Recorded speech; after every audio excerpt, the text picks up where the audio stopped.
Okay, so I can see Matt from behind the gloves has his hand raised. So Matt, do you want to kick things off, please? Yeah, well, thanks for that, Dan. Hi, Lawrence. How's things? How's it going? Yeah, everything's good. Thanks for asking. No problem. What's your preparation been like in the build-up to this fight, the biggest fight of your career? Everything gone to plan, ticked all the boxes, ready to go fight night? I think it's the same as usual. You know, like nothing's really changed. I've hit a couple PBs, been a bit less in some aspects. It just is where it is. Do you know what I mean? It's just another training camp. Like I don't put too much stock in this, 10, 12 weeks. I think it's the camp before that, the fight before that. So I feel in a good place. You're 15 fights in, 12 knockouts. Do you believe on fight night you'll be able to get him out of there? Have you got the power to walk in there and just breeze through him? How do you see it happening? I mean, I don't know about just walking and breeze through him because it's a trained fighter, but I definitely have the power to stop him.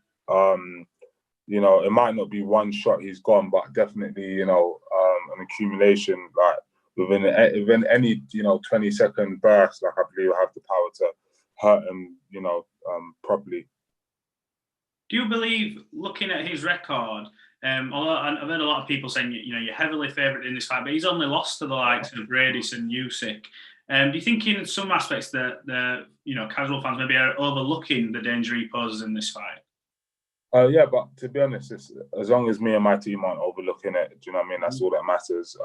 He is very good. He's been 2-time world champion for a reason.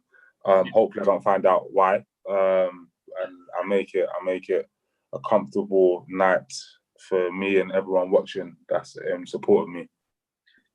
What's next? You don't overlook anyone. You made that quite clear. But providing you do get the victory, are you looking to unify and go on to face the likes of Marius Bradis and unify the titles, or are you wanting to maybe step up further and test yourself at heavyweight? What's the plan? It's all just up in the air, really. It all depends on Saturday. If I go in there and breeze through him, I might. It depends. I don't really know, to be honest. I haven't really thought too much. So Shane and that wants me to do a bit more at cruiserweight and then move up. So that's probably what would be the case. But we just don't know. It depends what happens after I win and how everything's looking. No, well, Lawrence, good luck for fight night. Wish you all the best. Thank you so much. Thanks, Matt. If we go to Joe from seconds out next, please. Hi, Lawrence. How's it going? It's going well, thanks. Cool. So I spoke to you in December before the fight was originally scheduled for, obviously. And you were mentioning how you're not the type of guy to get emotional, get soppy when people say, this is your time. But when you saw the video of former cruiserweights, world champions, wishing you luck, showing their belief, how did that make you feel? That was one time I felt warm and soppy. It was a surprise. And secondly, it kind of made it a bit more real. Obviously, I have my own, selfish intentions and my own, motivations. But it was good to kind of see like how I'll be carrying the torch on for those great champions that came before me. So it did add another layer. I wish I saw it a few weeks earlier. They would have trained even harder. I don't know, but it was good to see. Of course. Now, obviously, you still had a fight in December. It was over in 2 rounds. How did you look back on that now? Because obviously, knocking someone out within 2 is going to give you confidence. But do you feel as if it maybe would have been good to also get some rounds in so that you've had more rounds over the last year? No, not really. I mean, I'm still quite young, so I feel like for me, like time at the ring isn't that big a deal because I do a lot of sparring. So for me, I usually spar myself into like sharpness and fitness, and I've done a lot of 12 rounders this particular camp. With no time I've sparred, there's been less than 3 or 4. Well, it's been 4 guys every time. So I'm definitely in great shape. That's one thing I always know about myself. Like I've got professional testing. Just all round, I feel really confident with the round. So for me, like doing more rounds of fighting of actual competitive fighting, it's not going to do nothing for me. I'd prefer to get all my fights done for the rest of my career in the first 2 rounds, but obviously it doesn't always work like that. And lastly, can we get an exclusive answer on whether TKO will be your ring walk? I'm pretty sure it's just hit 200K, so it's only right. Is it 200? Yeah. I need to go check it. Will it? I don't know. It depends. Obviously, it's got a little bit of explicit language in it, so we have to negotiate with the team, see what we can do.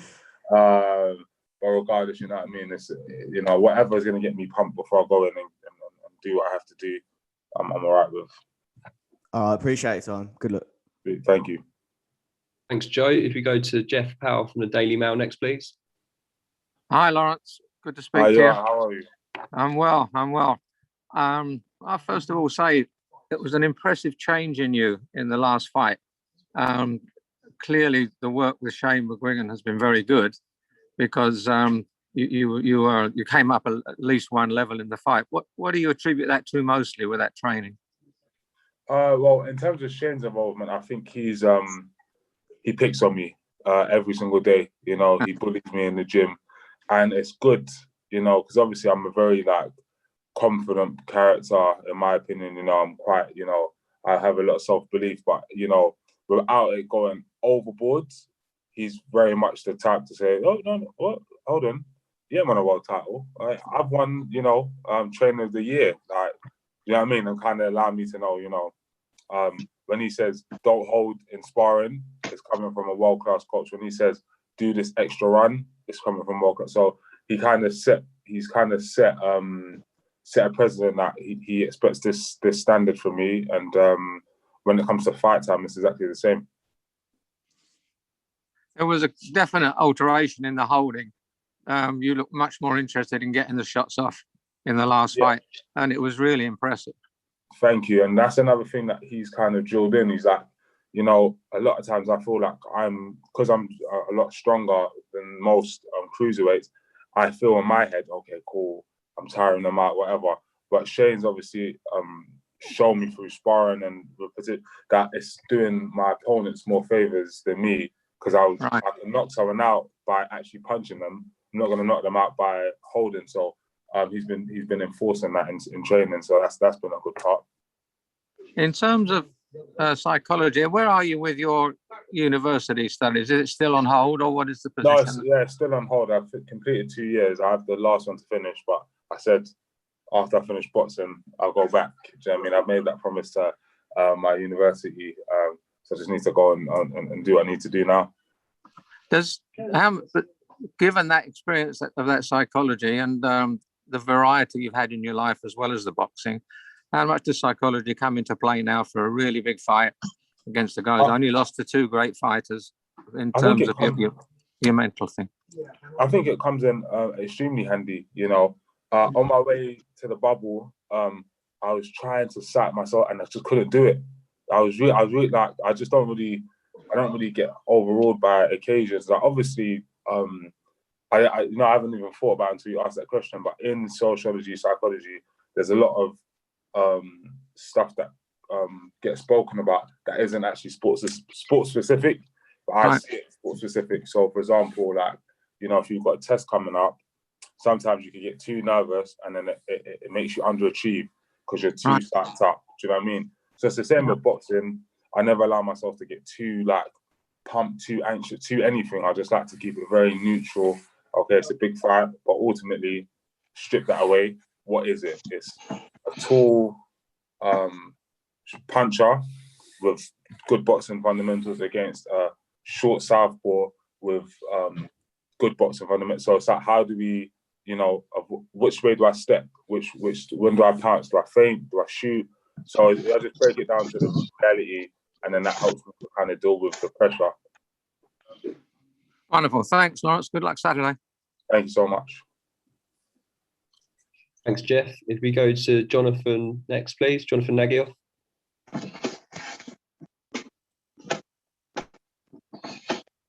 Hey, Lawrence, how are you feeling? I'm feeling good, thank you. Good. Jeff mentioned how the last fight you showed that aggressive style, you got Jaszewski out of there really quickly. But do you feel like that's been sort of testament to the work you and Shane have done over sort of the last few years? And how much more dangerous do you think you are now? Because in the early years, a lot of people mention, you're holding, but now you've got that and this sort of aggressive streak as well. Yeah, I think it's you know, as I said, it's good. Just in terms of just making sure that I get fights finished quicker. Do you know what I mean? That's because really and truly, you know, I don't really enjoy the time in the ring. Do you know what I mean? It's you're constantly in danger. You're constantly hurt, you know, punching. You have any chance to hurt your hands or anything like that. So, you know, I'm interested in getting my fights over, you know, quickly and efficiently. And there's more accolades in knockouts than there are in 12-round scrappy fights. So I'd rather get the accolades. Nothing seems to phase you on fight week or before fights. I'm just wondering and intrigued on where that self-confidence comes from. I honestly don't know. I honestly do not know. I can't even lie. And I don't it just feels like it's just actually just who I am. I don't have to I don't know, do any sort of special things to make myself feel anyway. It's just generally how I am. I think it does help a lot in terms of you know, dealing with big occasions, but ultimately I've been in big fights before. They might not be world title fights, but in my mind, relatively, I don't know if that makes sense, those were the biggest moments. So when I was boxing Chamberlain, that was life and death for me. Do you know what I mean? Could I walk the streets of Hackney the same if I lost? No. So do you know what I mean? It's just relatively, I've had an experience with big occasions, so it's never gonna phase me really. You're a heavy favourite with the bookies. You have the momentum going into the fight, but he's fought considerably the more experienced opposition. How do you feel you've bridged that gap well enough going into Saturday night? Is it just, you know, just again confidence, or is it sparring? I'll bridge that gap in terms of between me and her. I think ultimately I've been, you know, good enough to win a world title for a while. But in what style is the question? Is it going to be a 12-round grapple, and you know, or is it going to be me boxing? So I think I've always had that bridge. The fact that, you know, I was able to in such little fights become an Olympian showed I was one of the best amateurs in the world. So as long as I became fit and able to deal with professional boxing, I always envisioned I'd be able to be one of the best boxers as a professional. So the gap in class, I don't really see it, to be honest, because I've managed to win the British, European, all of these belts. So I don't really see it. Yeah, I don't know if that makes sense. I don't really see there to be a gap for me to bridge, really. Appreciate it, Lawrence. Best of luck Saturday. Okay, if you go to Mark Staniforth next, please. Lawrence, how you doing? I'm good, thanks, right? I mean, all these questions about this sort of whole psychological journey you've been on. If you reflect back to the start, you know, maybe the Rio Olympics, how did your psychological mindset compare then? And did you have the belief then that you'd be where you are today? So I think the difference in my mindset, perhaps as an amateur to a professional, is of course, I definitely had the belief then, you know, to be able to have 15 fights in 2015 November to being an Olympian in the summer the next year. However, I think my thing was you know, because when you're an amateur, you always know that there's the professional to go into. So I was quite content with whatever happened. Getting to Olympics was amazing, and I was very content. You know, okay, I qualified. Yes, when I turn professional, I'm an Olympian, whatever. So I think one thing that definitely changed is being professional. You only get one shot at being a professional boxer, remaining undefeated and all this other stuff. And secondly, I said to myself, I'll never allow myself to get content in, for example, I've got the world title shot. I'm forever going to be, what do you call it, a world title challenger. It's not good enough. I have to win the world title. And then when I win that, never say, I'm world champion. It's like, there has to be more. So I have to just keep pushing. So my mindset is still very confident, but I'm hungry for to get as much as I can, as quick as I can. Do those two fights you had with Savon in the amateurs, are they long forgotten, or did you kind of take so much from them that they're something you can reflect back on in, you know, how you built from those early setbacks?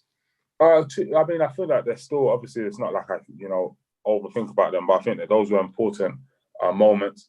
One to show me that I actually like boxing, because up until that point, boxing was very easy for me. Like I genuinely I just felt like I'm running through. No one can ever deal with me. So coming up against someone who was able to beat me convincingly twice, in my opinion. The second one, not as much. The first one, extremely convincingly.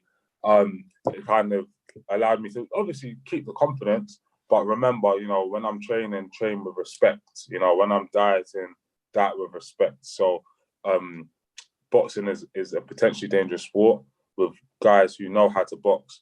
So it just really it taught me to respect boxing. Do you know what I mean? So I think that it's obviously stayed with me in the sense I still respect boxing now.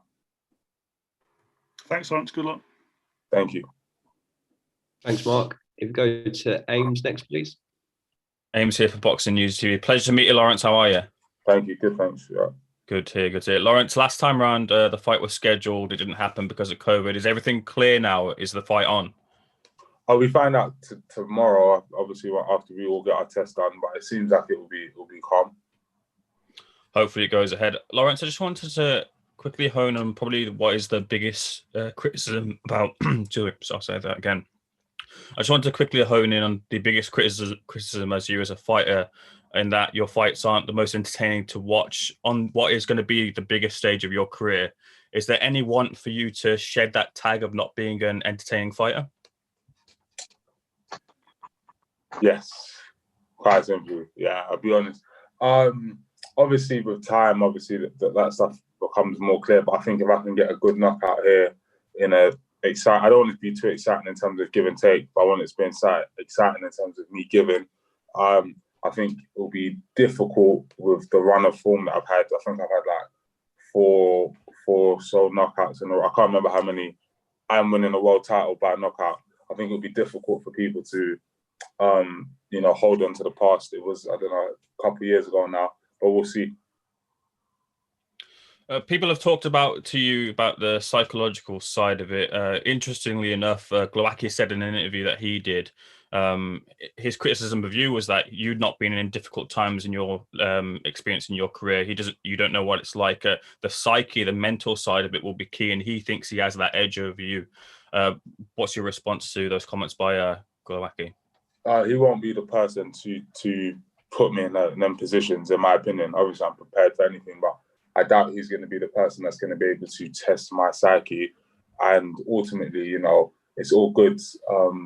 That kind of, when you've been stopped or dropped X amount of times, do you have to say that kind of thing to make yourself feel better about it? But ultimately, the reality is it's physics. So when I hit him with, my shots, if I'm able to land, he's going to, have all the psyche he wants, but I'll take, the one that he has and make it, the reality very different. In what's going to be obviously your first world title fight, have you sought advice or been given advice from those who have been there and done it in their career, like the likes of AJ? Have they given you any specific advice? There's nothing specific. Obviously, I've got well wishes and people telling me to just go and enjoy myself. But ultimately, everyone's different, and the type of person that I am, I'm quite sure. Do you know what I'm saying, of what I have to do, and I just aim to be able to go out there and execute.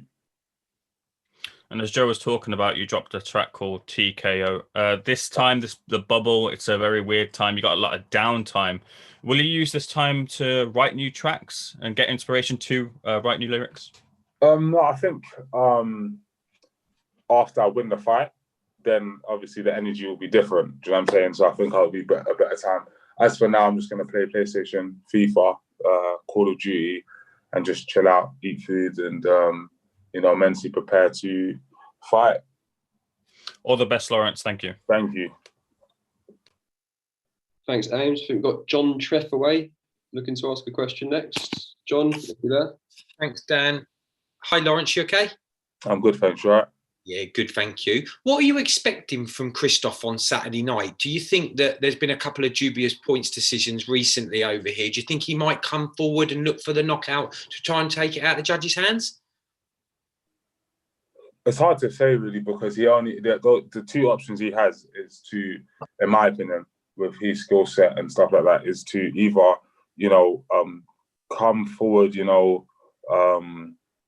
and risk it in terms, because obviously I think his team are not like no matter what they say, I think they can see that I've got natural punch power. So I think it'll be unwise. However, it's either that he does that, or the flip side is that he tries to box on the back foot and throw big looping counter left hands. So I think it's hard to tell. Regardless, I'll be able to impose what I want to do to him on him, which is hit him hard from range and then take him out really. So I think I'm not sure which one he'll adopt, but either way, it's quite simple tactics as long as I'm able to execute. Fair enough. We talked a little bit about, some other people did, about his experience maybe. So should it go the distance? Are you worried at all that he's got that experience? This is the 5th time he's actually fought in a world title fight, and obviously it's your first. Should it go deep or late on? Are you worried, or do you just think your skills are just going to be too good? Yeah, quite simply, my fitness is, if you talk about fitness, my mental composure, my belief in my corner, all those things are kind of play a big factor. I don't really worry about 12 rounds. Like I said, this camp, I've done it twice a week for several weeks, like with good guys, coming for it. So I'm mentally ready for it and physically ready. However, not only that, I think it's going to be very difficult for him to win rounds as well, because, I have to make a lot of mistakes for that to happen. Ultimately, he is a lot shorter than me, not as fast. Lots of stuff. So I think I have a lot of advantages. It's just up to me to go out there and display them.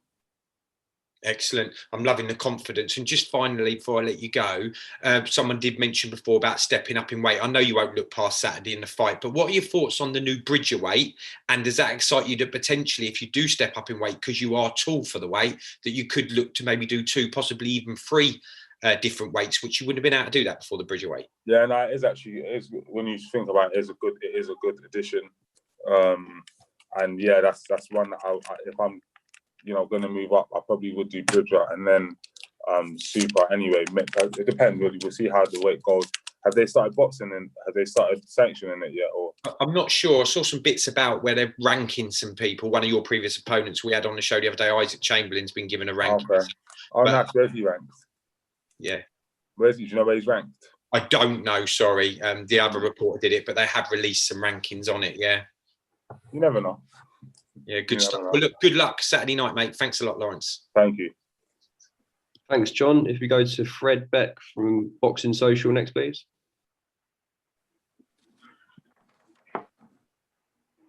Mate, can you hear me? Yeah. Yes. Perfect. So, Lawrence, how are you, mate? Everything all right? Yeah, everything's good, thanks. How are you? Yeah, I'm all right. It's been a long day today. It's a bit annoying, but it's good to look forward to this. So, Lawrence, 2 of your teammates, who've got fights on this card. So, has the training camp been any different this time? No, because usually, we're all fighting. We're all quite active fighters, so we'll all be boxing in around the same time. And Shane has us in all year round, regardless. We don't come camp for camp. We come, all year. So it's just been the same, except now there's been a lot more sparring. So I think it's been more difficult for Shane because he has to be in the gym for a lot more hours. But for us as individual fighters, I don't think it's a big change. And as we all know, you're a great amateur boxer. In the amateur boxing system, as well as the small ball boxing, it's all dead at the moment because there's no fights on because of COVID. Do you have any advice for any amateur boxers watching this right now? Yeah, just continue training. Stay true to your goal. And, the ones that are able to stay mentally focused and keep up with the stuff when opportunities do arise again, they're the ones that are going to be able to do well. So just make sure you're one of them. Perfect. And I got one more question, but I watched your music video. Yeah, it's quite good. I'm no Eminem, so I can't really comment on it. But is music something you like to pursue after boxing? That is hilarious. Not after boxing. I think it's just a side little thing that I enjoy doing. Obviously during lockdown, I was able to, go to the studio because, I wasn't in the gym as much. So it's just a little bit of fun on the sides. I don't know about after boxing. By the time I finish boxing, I'll be too old to be a rapper. So I might as well just enjoy now. Perfect. All right. Thank you so much, Lawrence. I really appreciate it. Thank you. Yes. Okay, if there's any final questions for Lawrence, if you just want to raise your hand emoji or jump in now. We've still got 3 minutes until Lawrence gets off.